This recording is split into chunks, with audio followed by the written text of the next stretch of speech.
Alors, pourquoi attendre la fin de la journée pour méditer ou pour se reposer? C'est vrai, quoi. Chaque fois, on attend de faire une pause pour pouvoir réellement prendre le temps d'être avec soi-même. Mais finalement, on attend le surménage, quoi. On attend quelque part le burn-out. On attend d'imploser pour ensuite se reposer. Mais je pense qu'il existe d'autres manières plus fluides de pouvoir méditer. Et donc la méditation, c'est juste une étape, c'est juste méditer pendant l'action en fait. Mais déjà méditer, c'est une action. Je suis en train de méditer, donc c'est faire quelque chose, c'est rester vigilant. Mais si il est possible si vous pouvez méditer tout en faisant une action, là ça commence à devenir intéressant.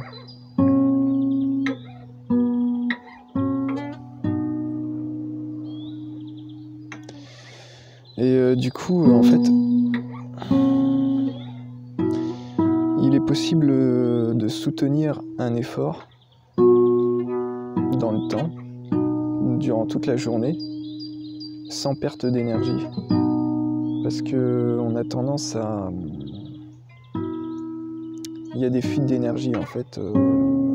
Quand on fait un effort, sans prendre le temps de respirer, sans prendre le temps de se connecter à ses sens et d'observer ce qu'on fait et d'apprécier ce qu'on fait, il y a tout de suite une perte d'énergie. Et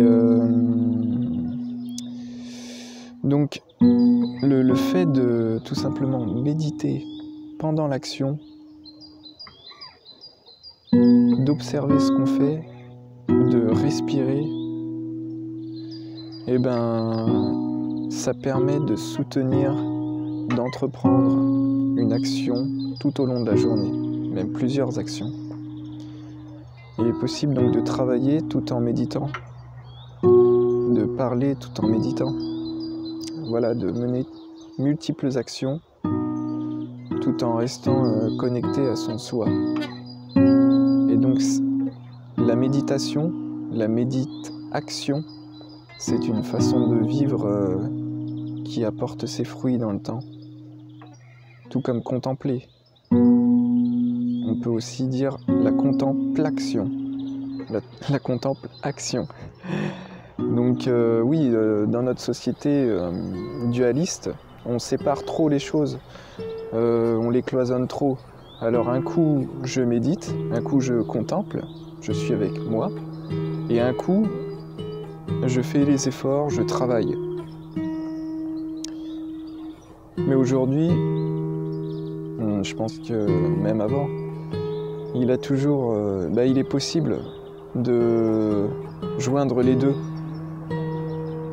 d'être dans la contemplation et dans la contemplation en même temps. Et donc, joindre les deux bouts, c'est rester connecté à soi tout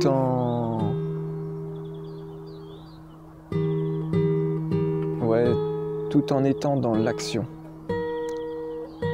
Et donc c'est ça où là ça commence à être beau en fait.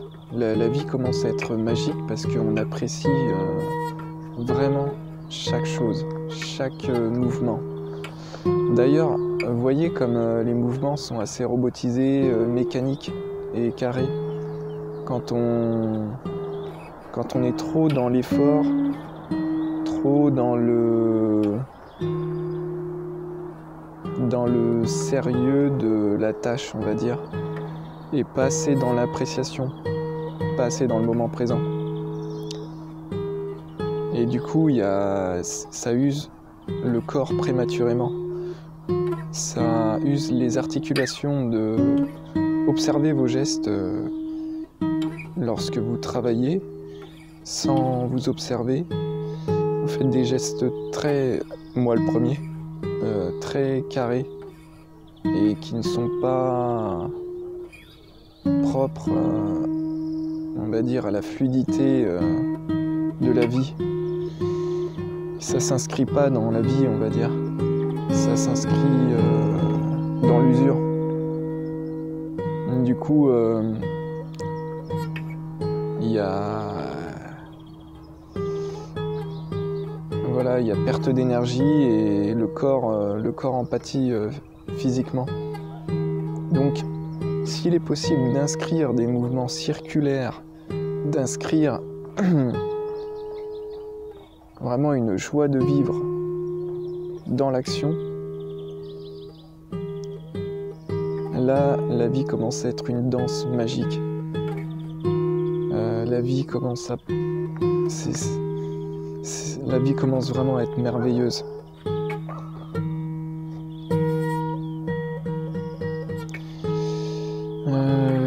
Et puis voilà, vous pouvez regarder ce petit extrait qui va illustrer un petit peu la forme. Voilà, comme vous avez pu voir sur le court extrait, la vidéo là, c'est aussi comme quand on dessine à la plume en fait. On nettoie sa plume après chaque passage en fait, quasi, avec de la soie, pour ensuite la réutiliser. Donc là c'est un peu comme la respiration, on reprend son souffle, on se reconnecte à soi après chaque effort. Donc c'est quelque chose de constant et non pas cloisonné, oui voilà il faut que je fasse l'effort et à la fin de la journée je vais me poser. Non, vous pouvez vous reposer, poser à chaque instant pendant l'effort. C'est aussi comme les samouraïs.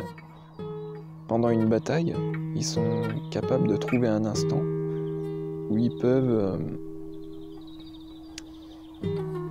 enlever le sang de leur lame pour qu'elle soit plus fluide.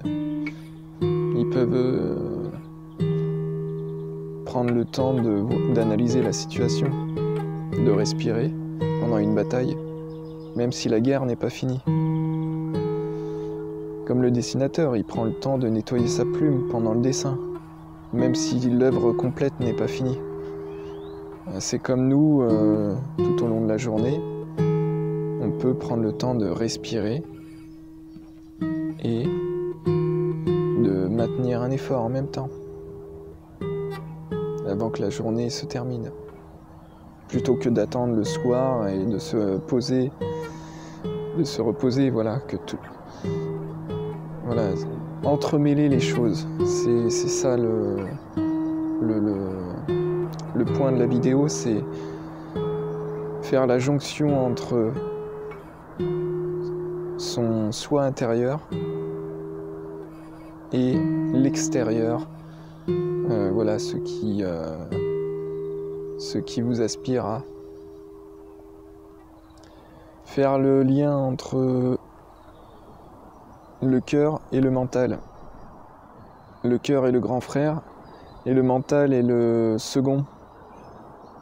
Dans le ventre, la première chose qui se forme, le cœur se forme avant le mental. Le cœur sait où il faut aller. Le mental lui donne les moyens. À vous de faire de votre mental un allié pour qu'il puisse vous emmener là où vous savez, là où vous sentez d'aller. Et du coup, voilà, plutôt que de boucaner, plutôt que d'enfariner, plutôt que d'enfumer son cerveau avec le mental, utilisez ce mental, faites-en un allié tout au long de la journée par la méditation. Et voilà, reprendre son souffle. Et vous allez vite le remarquer, hein, dès que vous commencez à froncer les sourcils, c'est que le mental prend le dessus. Concentrez-vous juste, par exemple, sur vos sourcils. Faites attention à ça et vous verrez rapidement que le mental interfère beaucoup. Juste par cette observation, vous libérez du mental et en ferez un allié. Voilà, donc il n'y a pas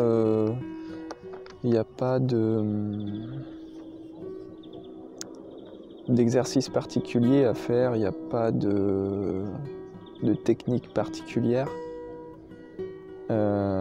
C'est vraiment à la portée de tout le monde. Dès à présent, il suffit juste de se reconnecter à soi, à sa respiration, à ses sens, et vous serez immédiatement dans la méditation. Et du coup, vous pourrez maintenir un effort, soutenir un effort constant durant toute la journée, sans vous fatiguer, sans perte d'énergie. Il est là le secret de la méditation ou de la contemplation. Ouais, pour illustrer l'exemple du cœur et du mental. Le cœur est l'aîné, le mental est le second. Donc, prenez l'exemple d'un GPS. Le cœur, il sait exactement où il faut aller, la destination. Il a envie d'aller quelque part, à ce point-là. Le mental va lui donner les moyens. Donc il va lui donner le chemin le plus court, il va analyser la situation. Il analyse, il hiérarchise, il sectorise, et là, vous en faites un allié. Combinez cœur et mental. Toujours le cœur en premier, et non le mental. Donc voilà, le cœur sait où il faut aller, le mental lui donne les moyens, le chemin le plus court, ou le chemin le plus sûr.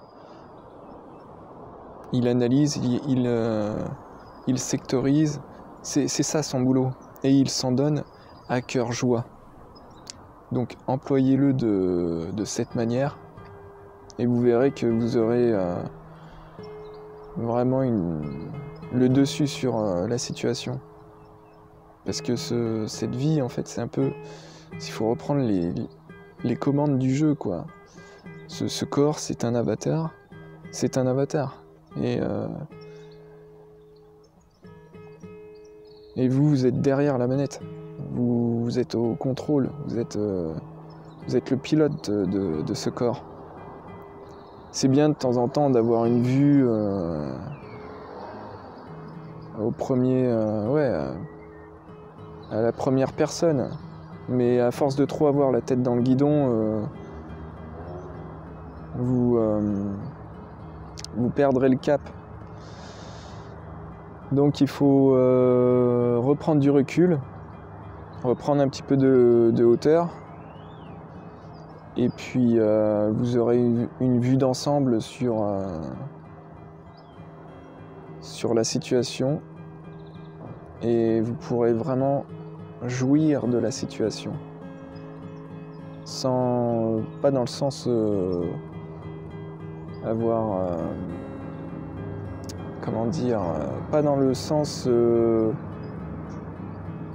avoir le monopole de la situation sur les autres, pas dans cette optique-là, pas dans une optique de prédation, pas dans une optique de coopération avec soi-même et avec les autres. Voilà, créer une harmonie, voilà. Et du coup, plus vous serez dans ce type de synergie, dans ce type de méditation, plus vous envoyez des bonnes ondes et vous êtes en harmonie avec votre soi, et plus l'extérieur vous le renvoie. L'extérieur et l'intérieur ne font qu'un. Et voilà, c'est à peu près tout. Allez, bonne méditation. J'espère que c'est la dernière fois. Salut.